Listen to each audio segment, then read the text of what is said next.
Amici bellini, qualcuno diceva all'epoca c'è Calabria e Calabria, io dico ci sono sorrisi e sorrisi, sorrisi e canzoni, sorrisi e patate, perché per un sorriso che ci lascia c'è un sorriso che torna e speriamo che resti. Cominciamo!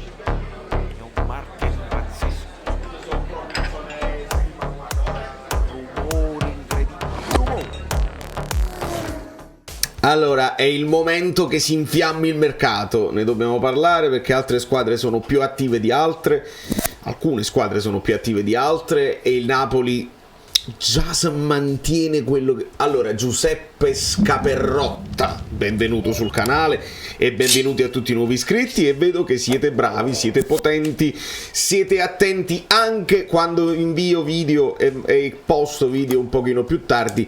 Voi lasciate i like lo stesso, è vero? Perché uno deve aspettare le cose che succedono. E ieri c'era stato questo incontro con i tifosi di cui mi faceva piacere parlare. Guardate come sono belli, guardate come sono belli. C'è Lobotka, c'è Kvara, c'è Amir, c'è Elmas, Ostigard, Zielinski, che arrivano, salutano, si vestono di tutto punto con le nuove maglie che sono veramente molto belle. E c'è poi un sorriso ancora più grande con un Ambrabam tattico, andiamo a vederlo, è quello di Osimhen. Spoiler alert, è il sorriso di Osimhen. Però prima ci tengo, perché la questione delle maglie ovviamente è diventata una mia cosa personale, io ci tengo moltissimo ai tifosi all'estero, guarda un po', e quindi oltre a questo, insomma, in generale quello che riguarda eBay rispetto ad Amazon, ricevo e inoltre, io poi non so se Valentina si tiene il tempo di guardarsi i miei video di 20 minuti, credo proprio di no, però io se la posso contattare in privato. Questa è una delle cose che dirò, perché non è il primo che mi dice sull'imballaggio si aspettavano qualcosa di meglio. Questa è una recensione che un amico bellino lascia dopo aver ricevuto la maglia. L'imballaggio della maglia è dir poco approssimativo, arrivata in un piccolo sacchetto accartocciato. Una qualsiasi altra maglia contraffatta sarebbe arrivata imballata meglio, niente a che vedere con il packaging di Nike e Adidas, e lo sappiamo. Eppure il prezzo di acquisto è il medesimo, sembra spedita da un privato che sta vendendo una maglietta da calcio usata in perfetto stile eBay o Vinted. Inoltre non è stato possibile seguire il tracking della spedizione, e questo è vero perché anche questo è eBay, e vedete il 79,3 di feedback positivi non è generalmente un buon look. Devi andare oltre i 90 per convincermi, però uno si fida perché è il Napoli. E quindi molti mi stanno dicendo il fatto del packaging, il tracking non lo hai, anche quando, insomma, io che ho comprato sul web store ufficiale non c'è il tracking, quindi sono nella speranza, nell'attesa e nella preghiera. Un altro amico bellino mi ha detto non mi è arrivata e mi hanno mandato il rimborso senza dirmi niente. Vado in bestia completamente di fronte a questa opportunità, spero proprio che non accada, aspetto con fiducia. A questo feedback il Napoli risponde in questo modo: gentile cliente, abbiamo ricevuto il suo feedback negativo, siamo rammaricati per non aver gradito la modalità del packaging del prodotto, saremo lieti di inviarle un gadget in omaggio se vorrà gentilmente revocare il feedback negativo, di seguito le modalità. Restiamo a sua disposizione con cordiali saluti. Permettetemi, male, questo è male, cioè tu mi chiedi di togliere il feedback negativo in cambio di un omaggio, di un gadget.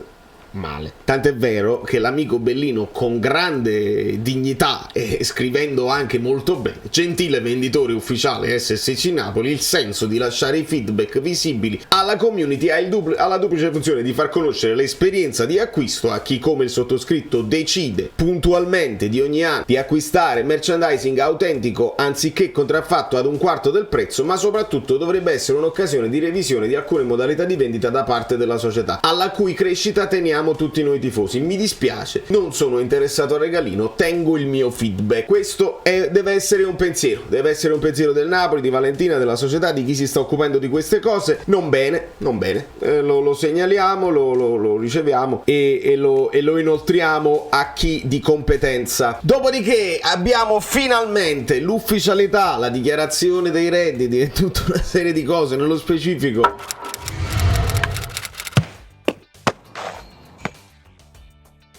dell'acquisto da parte del Bayern di Monaco di Kim Min-jae vediamo le visite mediche, vediamo il saluto di Kim al Napoli, vediamo il saluto del Napoli a Kim, e onestamente vederlo sorridere così tanto mi fa più male di quanto mi aspettassi. Pensavo insomma un anno, uno non fa tempo ad affezionarsi, e invece no. È una riflessione, viene spontanea, un giocatore che viene per sostituire una colonna come Koulibaly, che ha un impatto talmente positivo e talmente devastante subito che si guadagna un coro spontaneo da parte dei tifosi. Io non ne ricordo di storie così.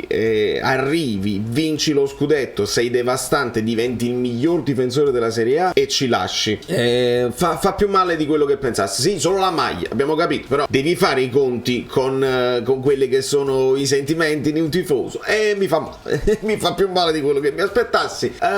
Il sorriso non è che uno se lo aspetta. Abbiamo visto altre presentazioni dove i giocatori sembrano un pochino più tristi, onestamente, a partire da Mertens, lo stesso Koulibaly che poi al Chelsea, e adesso in Arabia non ci sembrano così sorridenti. Evidentemente per Kim è una bella soddisfazione aver scalato i ranghi del calcio che conta, e si a casa al Bayern di Monaco. Sulle cifre ancora dobbiamo aspettare. Noi segnaliamo due cose: che come sono triste io, mi risponde sull'Instagram ufficiale del Napoli, al ringraziamento a Kim Min-jae, un amico bellino del Fenerbahce, dice: capite, io qua ho dovuto fare la traduzione perché mi ha scritto in turco e sono turchi, capite cosa proviamo ora quando ne comprate uno da noi ogni anno. E quindi il richiamo va subito anche ad Elmas, che però nel frattempo almeno è rimasto, e quindi ci sono tifosi tristi un po' in tutto il mondo, ed è normale che sia così. Ma per un sorriso insomma che fa male e che non avrei voluto vedere, ce n'è uno che fa molto bene e che piace vederlo. Per la rubrica piace saperlo, guardate che bel sorriso sfoggia Osimhen, e ce l'eravamo anche un po' dimenticati. Io ricordo questo sorriso quando all'epoca lui cominciava a fare i primi gol con Mertens alle sue spalle, e Mertens gli comunicava anche questa gioia di giocare e di vivere il sorriso di Mertens quando lui rientra dall'infortunio. L'Osi che abbiamo visto l'anno scorso era molto molto più serio, molto quasi incazzato, concentrato ovviamente, dedicato alla causa. La sua priorità era far gol, era devastare le difese, vincere le partite senza dubbio. Adesso è bello vederlo rilassato, vederlo un po' riposato, vederlo sorridente e vederlo apprezzare l'accoglienza dei tifosi, che è stata un'accoglienza ovviamente da grande leader, tutti in tripudio, ed è giusto che sia così, ragazzi. Questo non è un giocatore qualsiasi in questo momento, e serviva comunicargli anche questo tipo di affetto. Osimhen è stato secondo me molto serio già dalla fine del campionato, ha detto: io non è che premo per andare via, c'ho il contratto, decide la società, ovvero se la società riceve quella famosa offerta di cui si parlava, io poi valuto se mi piace la destinazione, ma nel frattempo qua lui sta bene e non credo abbia voglia di puntare i piedi così. Nel frattempo noi segnaliamo che è arrivato in ritiro con il suo agente, quindi questo potrebbe significare colloqui per quanto può riguardare un eventuale rinnovo con un adeguamento di contratto che probabilmente si merita. È chiaro, se tu gli fai un rinnovo dove vuoi mettere una clausola rescissoria per permettergli una via d'uscita, allora gli devi garantire un certo stipendio, non devi andare oltre certi parametri, perché altrimenti un po' il Napoli soffre con certi ingaggi, un pochino tutti gli altri giocatori dice allora qua pure io voglio, e allora lo botto, e allora quindi. Però se noi manteniamo un certo equilibrio è bene, e almeno lo conserviamo almeno finché non si trova un sostituto di sicuro valore che possa far bene quanto ha fatto lui. E non è facile, perché ricordiamo le due caratteristiche principali: il colpo di testa devastante non solo in attacco ma anche in aiuto in difesa, perché ci ha tolto tutte le castagne dal fuoco possibili sui calci d'angolo, e la velocità devastante, quindi lo puoi lanciare in profondità. Stavano cominciando anche a dialogare con i centrocampisti, un giocatore che è cresciuto tantissimo, che si è calmato nelle sue reazioni con avversari e arbitri, e insomma questo è il giocatore che se tu fai il fantacalcio ti vai a comprare. Perché poi noi adesso diamo uno sguardo veloce anche alle altre squadre per capire come si stanno muovendo, e non è che c'è sta tutta sta grande entusiasmo da parte di, andiamo a vedere velocemente con un Amrabat ancora più tattico. Se per l'Atalanta noi vediamo acquisti che ovviamente onestamente non mi sembrano di grande spessore, le cessioni, c'è Gollini, e quindi veramente poca roba in questo momento. L'Atalanta è un'altra squadra che secondo me punta, se riesce già a trattenere quelli che sono esplosi l'anno scorso come Højlund, come Lookman, già stanno abbastanza bene. Il Bologna, andiamo avanti, scorriamo il Cagliari, scorriamo l'Empoli, anche se l'Empoli qua segnaliamo semplicemente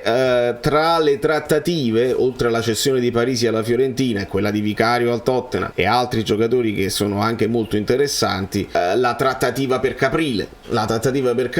Bari, probabilmente via Napoli, questa ci interessa direttamente e quindi stiamo alla finestra per capire. La Fiorentina piazza il colpo Parisi, un giocatore molto chiacchierato in fase di mercato sia per il Napoli perché Giuntoli, sia per la Juve perché Giuntoli. A proposito di Giuntoli, adesso diciamo una cosa, e quindi scorrendo il Frosinone, il Genoa che si sta muovendo molto. Leggevo addirittura di Tameze, che erano interessati a Tameze interessa a molti giocatori, a me è sempre piaciuto, però forse un po' là con gli anni oramai. Ecco, l'Inter, questo è uno degli acquisti che tiene banco. Bissek non lo conosco molto bene, quindi non so giudicarvelo. Conosciamo però molto bene Thuram, conosciamo Frattesi, il riscatto di Aslani, il riscatto di Acerbi, il ritorno di Sensi che probabilmente ripartirà, non sappiamo se è nei piani di Inzaghi, e poi c'è un Fabian alla napoletana che però non è quello che conosciamo noi, né Stankovic è quello che conosciamo noi. Le cessioni però sono altrettanto importanti, perché va via Brozovic, va via Dzeko, va via Lukaku, protagonista di questo mistero con la Juventus, e va via Skriniar, va via Gagliardini, qua si sentono tranquilli loro, va via D'Ambrosio, Andanovic, insomma tanti giocatori. È una sorta di rivoluzione che sta avvenendo in casa Inter, e poi ci sono varie trattative al momento in piedi. Come vedete, Samardžić è presente in tutte le squadre della Serie A come possibile colpo di mercato. Lo vedrete con l'Inter, lo vedrete con il Milan, con il Napoli, forse anche con la Juve, perché ovviamente dove c'è Giuntoli ci sono questi tipi di profili, anche Holm dello Spezia. E poi c'è questo Quadrado che non ha senso, non ha alcun senso, a meno che tu non rifletti su una cosa e dici: io mi prendo uno che magari non le deve giocare tutte, mi deve fare il vice Dumfries, può funzionare. Io sento di tifosi che fino a ieri dicevano Quadrado, simulazione, cioè noi eravamo veramente insieme ai tifosi dell'Inter un pochino più logici nel giudicare le prestazioni di Quadrato, di tuffi, di nuoto, eccetera eccetera. Veramente un giocatore che non si poteva più guardare, e fa male che la Serie A si debba rivolgere ancora a Quadrato. Cioè, è possibile che non c'era un terzino destro, un'ala destra che possa far bene come vice Dumfries, devi ricorrere ancora a Quadrato? È qua che la riflessione deve essere un pochino più generale. È mai possibile? Io capisco che Kim vada via e vada in una squadra, la squadra più importante tedesca, e va benissimo, ma è possibile che la Serie A non riesce più a piazzare dei colpi che sono colpi da 90? Quadrado è, non lo so, scaricato dalla Juve, se lo va a prendere l'Inter. È veramente un po' strano, è veramente un po' strano, e chissà se sposta gli equilibri, perché ricordate come Bonucci, andando via dalla Juve, andò al Milan per spostare gli equilibri, improvvisamente i cartellini gialli fioccavano e non era più protetto da una serie di cose e di valutazioni anche arbitrali. Non lo so se con l'Inter Quadrado si può tuffare e gli arbitri non dicono niente. Sono sempre tre superpotenze, però sarà sfizioso vederlo all'opera con una maglia. Ricordiamo, insomma, la faccio vedere la foto, si stavano prendendo a cazzotti lui, Lukaku dalla parte dell'Inter e Quadrado dalla parte della Juve, e sotto questi cazzotti loro non cadono, e quando non vengono colpiti in campo che cadono e si rotolano. È una cosa veramente clamorosa. Per quanto riguarda la Juve, sappiamo di UEA, sappiamo il riscatto di Milik, Cambiaso, Luca Pellegrini, quindi tutti questi piccoli terzini che crescono. Arthur a quanto pare e Zaccaria sono in uscita. Vi faccio leggere questa cosa di Giuntoli che ci riguarda da vicino, perché quando parliamo di Lukaku alla Juve non è ancora detto, probabilmente è un'operazione come salvataggio in caso di cessione di Vlahovic, perché leggiamo quello che dice Giuntoli, dice: noi al momento puntiamo fortissimo su Vlahovic, su Chiesa, su Keane e su Milik. Non ci saranno mosse alla Giuntoli, solo mosse della Juventus. Dobbiamo fare un mercato sostenibile e competitivo mixando esperienza e gioventù. Una notizia che farà piacere a tutto il popolo vagonino. Vlahovic, ho già parlato della sostenibilità, in caso di grandissime offerte valuteremo, ma noi puntiamo tantissimo su di lui. Via prezzi importanti, non parlo di cifre, tutto dipende da quando e se arriveranno le offerte. Anche su Pogba, insomma si punta su di lui. Quindi vuol dire che se non arriva poi l'offerta, dobbiamo capire se il Paris Saint-Germain li perde tutti questi attaccanti, allora si devono poi fiondare su qualcuno, e l'offerta per Osimhen è bassa, ma probabilmente per Vlahovic potrebbe bastare per una squadra che sta in difficoltà economiche. E sottolineiamo anche che Giuntoli ci ha tenuto come prima cosa ringraziare ADL, Napoli, il Napoli, la squadra, i dirigenti, la città. Quindi questo per quelli che avevano detto l'ha detta la parola, era giusto che la dicesse, e noi lo salutiamo e andiamo avanti. Tra le trattative c'è Singo, c'è Holm, vedi che tutti cercano i terzini, Odriozola, anche Nandez del Cagliari, perché giustamente quello poi Giuntoli si porta appresso tutti i rumor, quelli là. Scamacca, che sì, e Lukaku. Per quanto riguarda la Lazio è arrivato il momento di Castellanos dal New York City, e poco altro. Ovviamente spicca la cessione di Milinkovic-Savic, si continuava a parlare di questa storia dell'interessamento per Zielinski. Io non ce lo vedo Zielinski onestamente andare alla Lazio, e se poi sei costretto dal Napoli perché magari non ti piace il rinnovo e il Napoli ti vuole mettere fuori squadra, questo è un altro paio di maniche. Però se Zielinski va in Arabia è un conto, ma andare alla Lazio, che è una squadra che non è che ti può dare più soldi di quelli che prendi qua nel Napoli, non credo proprio, e quindi non lo so, lo vedo un passo indietro per Zielinski, che in Italia non avrebbe tanto senso. Non sono pronto a salutare Zielinski, si è capito. Ecco il Milan, che in questo momento è quella un po' più attiva, con Reindeers dall'Alkmaar, quindi il regista che serve a centrocampo per ovviare alla mancanza di Bennacer, che sarà infortunato per un po' di tempo. Hanno preso Pulisic, che dir si voglia, per rinfrescare un pochino la tre quarti, insomma in attacco. Loftus-Cheek a fare un po' di legna a centrocampo, Romero in prospettiva dalla Lazio, poi hanno sistemato il secondo portiere, e insomma queste sono le cose. Poi con le cessioni ovviamente spicca quella di Tonali, spicca quella di Brahim Diaz, Bakayoko siamo sempre alle solite, è finita per Ibra, Desta non ha funzionato, eccetera eccetera. Questo qua è veramente forte. Poi c'è Kamada che interesserebbe pure al Napoli, c'è Scamacca, e Reindeers non è più una trattativa, l'hanno preso. C'è Morata, anche qua si parla molto di Inter e di Milan, e come vedete ritorna Singo, quindi non era un caso che insomma Singo era un giocatore che mi interessava, è un giocatore importante. Per quanto riguarda il Napoli, si è acquistato Gollini, acquistato sempre un prestito, c'è stato il riscatto di Simeone, che secondo me è importantissimo, quello di Raspadori che era abbastanza scontato, e torna Zanoli, e dobbiamo capire che fine farà Zanoli, se Garcia lo vorrà tenere come vice di Lorenzo o mandarlo a giocare. Tra le cessioni si conferma la cessione di Petagna, si conferma quella di Luperto, Gollini che va e viene, Ndombele che non resta e Beresischi che non resta, e tra le trattative che porta a Sky Milenkovic non credo proprio, Hanco, Beto, Orsolini, Veiga, David, Caprile, Toussaint, che però a quanto pare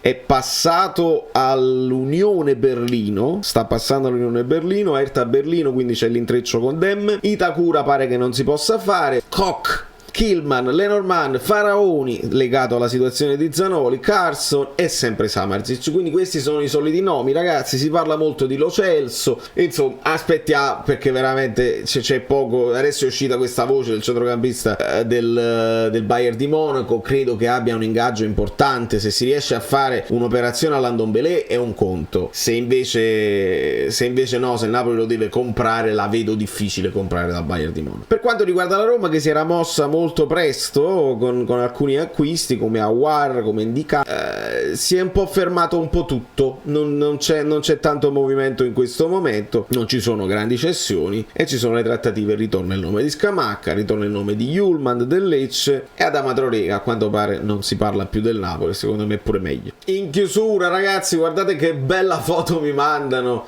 gli amici bellini abbonati, credo che sia Achille che me l'ha mandato. Guardate, aumenta la bellezza del sorriso di Osimhen. Questo porti bene, porti a una stagione serena dove il Napoli può fare grandi cose. Ripeto, non dobbiamo fare tantissimo sul mercato, io capisco quelli che sono ansiosi, però non si deve fare tantissimo, bisogna sistemare il discorso della difesa, capire la situazione di quelli che sono in scadenza, perché Osimhen 2025, il problema serio te lo dovresti porre l'anno prossimo. Vi siete iscritti al canale Telegram? Perché che lo trovate in basso in descrizione. Te lo poni l'anno prossimo, come quest'anno ti devi porre il problema di Zielinski e di Lozano. Lozano, per esempio, è uno di quelli che, se la rabbia non ha convinto, ecco, se arriva effettivamente un'offerta da Los Angeles, lì secondo me Lozano vacilla, perché sono tanti i soldi che probabilmente ti possono offrire, sei vicino a casa tua, Los Angeles ha una comunità messicana molto folta e importante, e lì faresti il pascià in una città comunque bellissima come Los Angeles e ci potresti ragionare. Hai fatto la tua esperienza, sei stato il primo messicano a vincere lo scudetto in Italia, bene in Olanda, benino col Napoli, non ha convinto proprio per quello che era stato pagato all'epoca, oltre i 40 milioni, e per quello che doveva rappresentare. Forse Lozano poteva fare qualcosa di più. Io ho grandi ricordi di Lozano, no, ne sto parlando quasi come se l'avessimo già venduto. Se dovesse arrivare effettivamente questa storia del Los Angeles, lì devi fare qualcosa. Non mi parlate però di Bernardeschi, perché